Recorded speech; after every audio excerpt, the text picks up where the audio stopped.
पाकिस्तान में रोज़ाना कहीं ना कहीं औरतें और बच्चे रेप किए जाते हैं, लेकिन हमारे माशरे में इस संगीन जुर्म से नज़रें चुराई जाती हैं।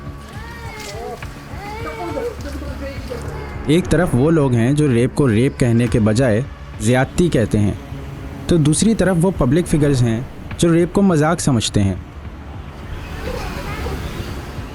देखिए, मैं इसका इस तरह मिसाल दूँ, इंग्लिश में कहावत है, when rape is imminent just enjoy it. अगर आपके ऊपर इतनी मजबूरी है कि आप बलात्कार कहते हैं या ज़्यादती कहते हैं, उसको बर्दाश्त कर सकते हैं, अगर आपके अंदर ये कुव्वत है बर्दाश्त की, तो जस्ट एंजॉय इट। वरना तो आपके अंदर खैरत है तो आप खड़े रहे और आप बर्दाश्त ना करें। मैं I don't believe in this thing कि जी आपके साथ ज़बरदस्ती हो रही है। मेरा दिल ये पुकारे, वो देखा उसका डांस देगा, वो तो डांस देगा। किधर रहती है लाहौर नंबर है। मैं शरीफ आदमी हूँ। हम लोग जज्बात जो है ना अपना दिल में नहीं रखते, जो पसंद आ गई उठा लिया। अच्छा, वही निकाल दिए जब नहीं, उधर ही उठा लिया। अच्छा, उधर ही उधर अपना हो गई, मतलब पसंद आ गई, वो अपनी हो गई। औरतों की तज़हीक में ये साहब अकेले नहीं, बल्कि दीगर सियासी रहनुमा ख़वातीन और ख्वाजा सिरा अफराद का मजाक उड़ाते हैं। लेकिन नबील कबूल की ख़ास बात यह है कि बात सियासी हो या कुछ और, वो बारहा रेप को बीच में ले आते हैं।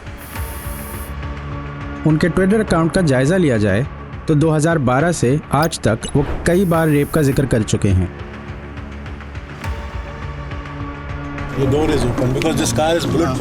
रेप को मजाक बनाने से ये साहब शायद इसलिए बाज नहीं आए क्योंकि इनको किसी ने ये नहीं बताया कि ये एक भोंडा मजाक है और रेप सर्वाइवर्स के लिए ये तकलीफ-देह होता है।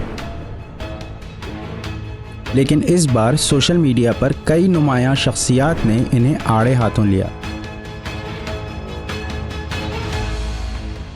ये अपने आप में बहुत बड़े मसले की बात है कि एक पॉलिटिशियन इतना कंफर्टेबल है पब्लिकली ये कहने में कि वो उसको जो लड़की पसंद आती है वो उसे उठा लेता है या किसी और लड़की का नंबर पब्लिकली मांगता है। अगर वो कोई प्रोपेगेंडा करना चाहें तो बड़े आराम से वो प्रोपेगेंडा करते हैं।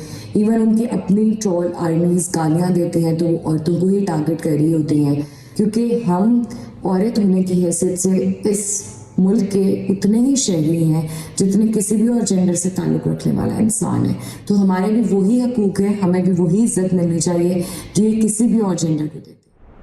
जब हमारी सियासी पार्टी के मर्द मुख्तलिफ सियासी पार्टियों में, और ख़ास तौर से ऐसी सियासी पार्टी जो कि हम समझते हैं कि एक लिबरल पार्टी है, तो उसके मर्द भी अगर इस तरह की बातें करें औरतों के ख़िलाफ़, औरतों की को इतना कमतर दिखाने की कोशिश करें और रेप को ऐसा बनाए जैसे कि ये कोई मसला ही नहीं है औरतों की ज़िंदगियों के लिए, तो ये हमें बहुत नागवार गुजरता है और सख्त मजम्मत करते हैं और हम समझते हैं कि ऐसे मर्दों को पार्टियों से निकाल देना चाहिए।